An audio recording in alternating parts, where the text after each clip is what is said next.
All right, let's get right into it. Speaking of power females, former First Lady Michelle Obama is criticizing President Trump. Speaking at the Simmons Leadership Conference in Boston, Michelle used a parenting metaphor to explain the president and his administration. Here's what she said.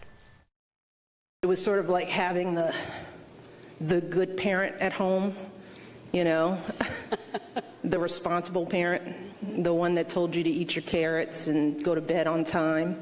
And now perhaps we have the other parent in the house.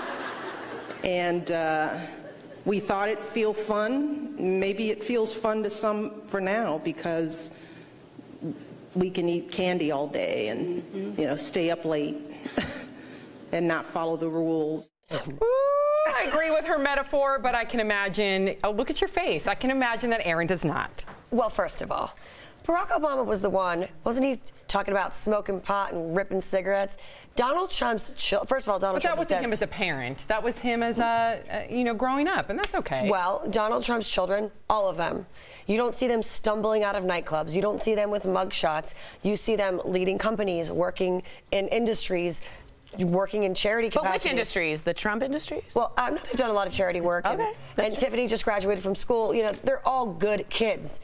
And you can't say the same for Barack Obama's children. Oh, really? You can't? I don't know. Playing underage beer pong and smoking cigarettes sounds like a good idea to you. Have you been a teacher? First of all, gin and tonic came long before Malia ever went to school. You remember that with the Bush girls, That's the Bush right? girls, and guys. Everyone talked about the fact that they were children and they were still to be protected. You're talking about a young woman who's done a lot for herself, and those two girls were on their best behavior when they were in the White House. And the fact that she's gone off to school and decided to experience life is only going to be to her credit. So I'm not going to sit here and allow you to disparage a young woman I'm telling who the has truth. been extremely. She was smoking she's been cigarettes a and role drinking model. underage. She's been a role model. No and she role has model been for my without child. scandal. No, that's a lie. That's not accurate. It's factually unsound. It's factually unsound to say that she's a good role model when she's smoking cigarettes at 17 years old and drinking underage. She's also a phenomenal student at Sidwell French. She graduated well.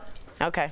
I'm not going to gang up. But I'm saying that she's not setting a good example for 18-year-old girls, where the Trump children are. When that happened with the Bush girls and they were busted underage drinking, well, I'm comparing the whole President gin and Obama, tonic thing. I'm comparing President Obama and President Trump right now, so if we can leave it in that playing field, in that box. Yeah, but President Trump didn't raise his children, and that's been well documented. Ivana just released a book saying that she's the reason why the children were so successful, and it might also explain the reason why he continues to sexualize his daughter.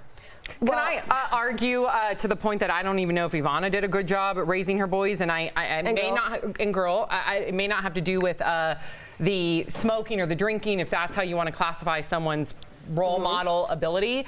I think that you're morally bankrupt when you are hunting for fun, big game, like giraffes. It's not illegal. I know it's not illegal, but this is just me speaking personally. This is just me speaking personally. When I see someone holding up a giraffe tail and they're taking the life of an animal for like the pure fun of it all, or to hang it up on their mantle, to me that speaks to somebody that is void of some sort of spirituality. But there are a lot of people in America that hunt for various reasons. I just met a friend here in Denver that said he would hunt food to eat it. Food's different. I have cousins that hunt, and if they're hunting, even though I'm vegan, for game. Yeah, if they're hunting for food, I actually have more respect for that than somebody eating like at McDonald's, where the factory farming is much more inhumane.